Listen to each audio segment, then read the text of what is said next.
Good morning to all. I am Professor Navneet Kaur from Department of Electronics and Communication, Sagar Institute of Research and Technology College. Today I will be discussing second practical of subject Digital Signal Processing EC 601. Now first we will see the list of experiments. Here I have given 10 experiments.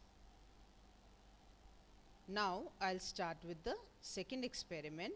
The aim of the experiment is write a program to plot impulse response of the first order and second order system. The software which I am using is MATLAB software. First we'll discuss the theory of the experiment.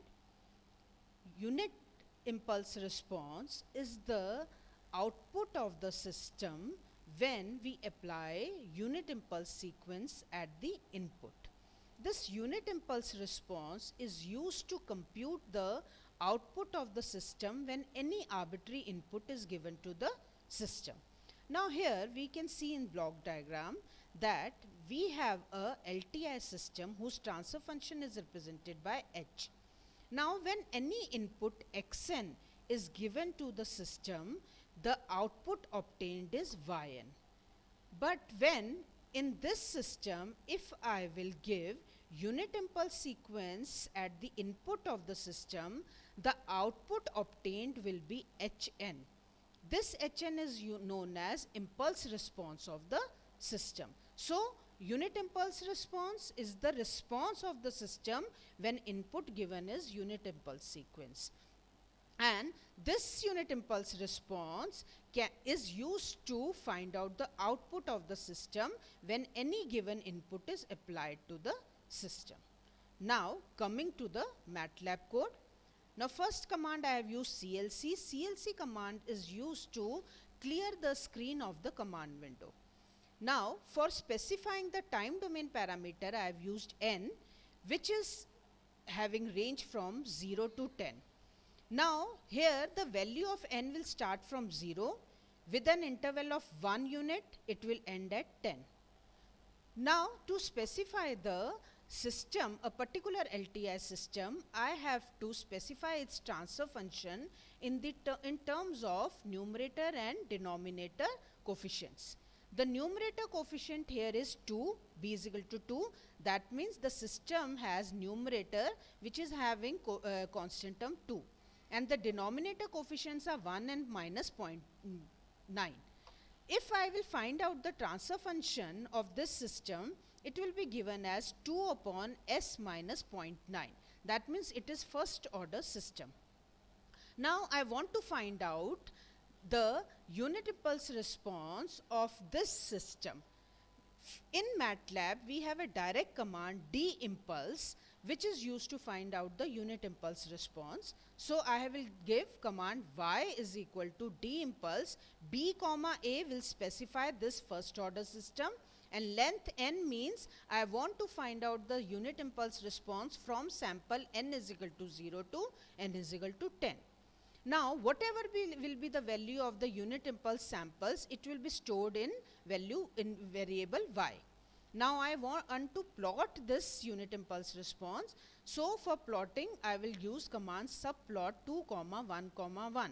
Subplot command is used because I want to draw two graphs in same figure window. So the dimension of the figure window will be 2 comma 1, means there will be two rows and one column, and this particular graph will be accommodated in first position.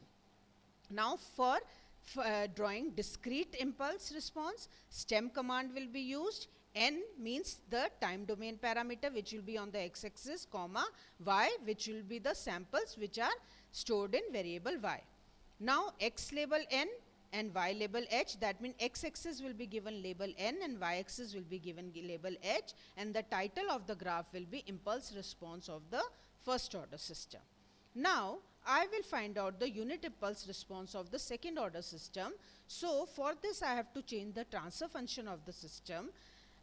Now numerator and denominator coefficients will be changed accordingly. The numerator coefficient is 1, 0, 0. That means constant term and the coefficient of s is 0 and the coefficient of s square is 1. And denominator coefficient is specified by 1, 0.6, 0.8. That means coefficient of s square is 1, coefficient of s is 0.6 and constant term is 0.8. So the transfer function will be s square upon s square plus 0.6s plus 0.8.